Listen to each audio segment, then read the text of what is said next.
Hello, and welcome back to Story Time with Nan and Lynn and Glow. And as always, we are doing Another's Treasure by Nancy Mell. And we were just about to start chapter 15.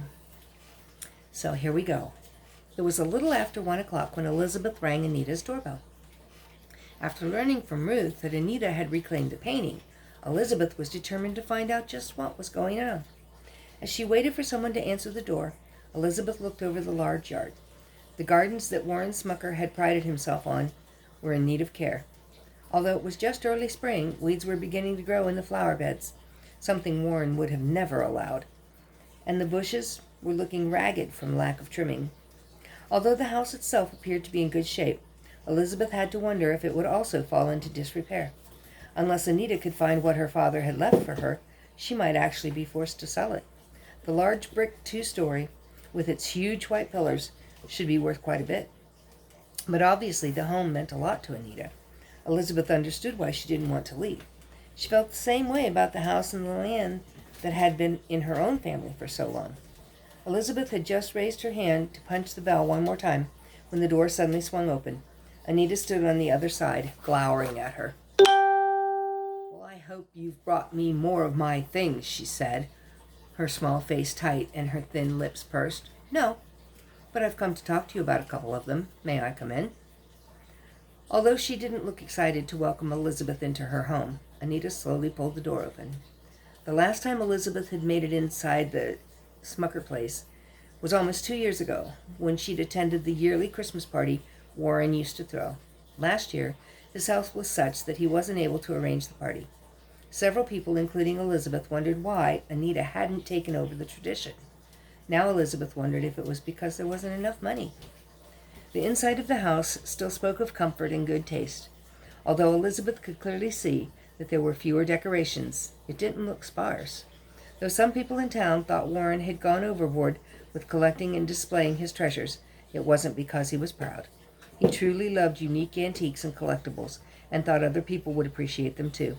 In fact, he was known to give away possessions when someone complimented him on a particular item. Elizabeth's mother had a lovely vase that Warren had given her when she admired it. She'd kept it in the china closet and had used it every spring with her purple irises when they bloomed. "Please have a seat," Anita said, her voice nasal and her words clipped. Elizabeth thanked her and sat down. "Coffee?" Elizabeth shook her head. "No, but thank you." Actually, she would love a cup of hot coffee. But she was fairly certain Anita was just being polite and didn't really want her to stay that long. "Can I ask what items you've collected so far?" Elizabeth quickly mentioned what things she could remember, including the skeleton pillowcases she took from Esther Vogel. To her credit, Anita looked a little embarrassed about Esther. "Is that it?" she asked when Elizabeth stopped talking and looked down at her hands. "Ruth Zook sent the bracelet she bought to her daughter.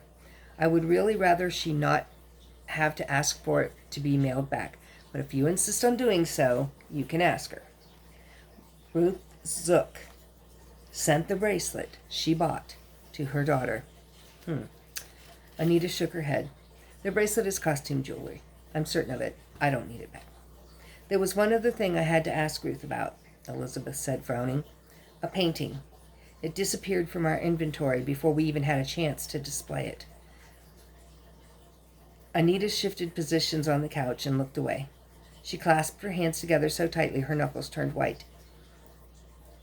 "I assume you know what she told me." "That I took the painting back?" "Yes." "Mary looked up that painting on the internet. She found out the original was stolen and that it was worth a great deal of money. I have to ask you." But before she could finish her sentence, Anita laughed. This certainly wasn't the reaction Elizabeth had expected. "No, it isn't the original Torelli," Anita said. "My father painted it. It's a copy. I didn't realize it until I found a note about it in his papers. It hung in the bedroom, and I assumed it was real.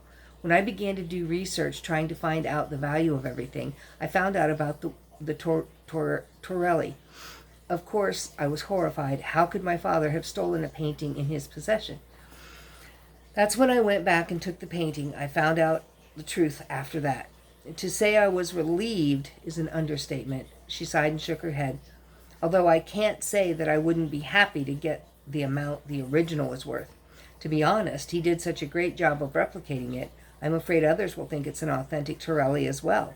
Selling it could cause more trouble than either one of us wants to deal with. Besides, I think I know what I want to do with it. Something my father would approve of. My sisters and I will keep looking, Elizabeth said, but please don't remove anything else without telling us. It's very confusing. I won't. At this point, I'm just grasping at straws anyway. I haven't found anything that's really valuable, and the riddle is still, well, a riddle. She actually smiled at Elizabeth. Are you sure you won't have that cup of coffee?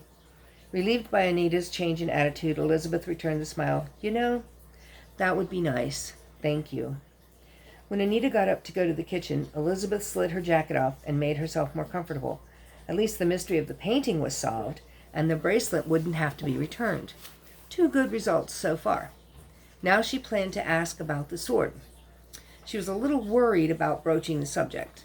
Warren Smucker had been a kind man who'd made a lot of friends, but there were stories about his reaction when he felt betrayed. A shrewd businessman, he'd also been known to have much harsher side when the need arose. Elizabeth saw seeds of Warren's disposition in his daughter. Elizabeth wasn't sure from one moment to the next how Anita would act in certain situations. Now that Anita was calmer, Elizabeth didn't want to stir the waters again. A few minutes later, Anita came back carrying a tray with coffee cups and a beautiful silver pot. I forgot to ask how you take your coffee, so I brought sugar, sweetener, and cream. Oh, Anita, you didn't have to go to all that trouble. I usually just drink it black. Anita shook her head as she put the tray on the carved mahogany table.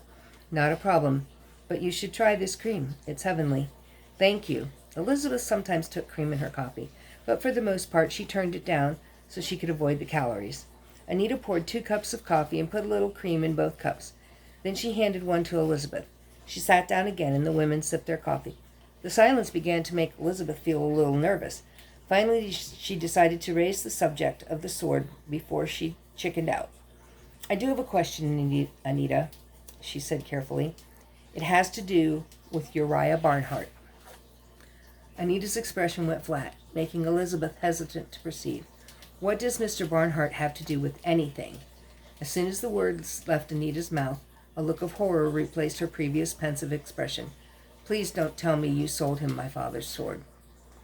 Elizabeth, confused by her statement, nodded slowly. As a matter of fact, we did. If you didn't want it sold, why would you even give it to us? Anita stood up, almost spilling her coffee. I never thought Uriah would buy it. I thought he'd left town long ago. He was gone for a while, but he recently moved back. Anita swatted the air as if Elizabeth's comment was an annoying insect. Then she sat down and put her coffee cup on the table. She pointed at Elizabeth, her face rigid with anger. You have got to get it back. My father would roll over in his grave if he knew Uriah had that sword. I don't understand. Why shouldn't Uriah have the sword? Anita folded her hands together as if she were getting ready to pray. He shouldn't have the sword, Elizabeth, because it was used to murder my great-great-grandfather. And that is the end of chapter 15. So come back for the next video and we'll find out more on that subject. And we'll leave it there. Bye.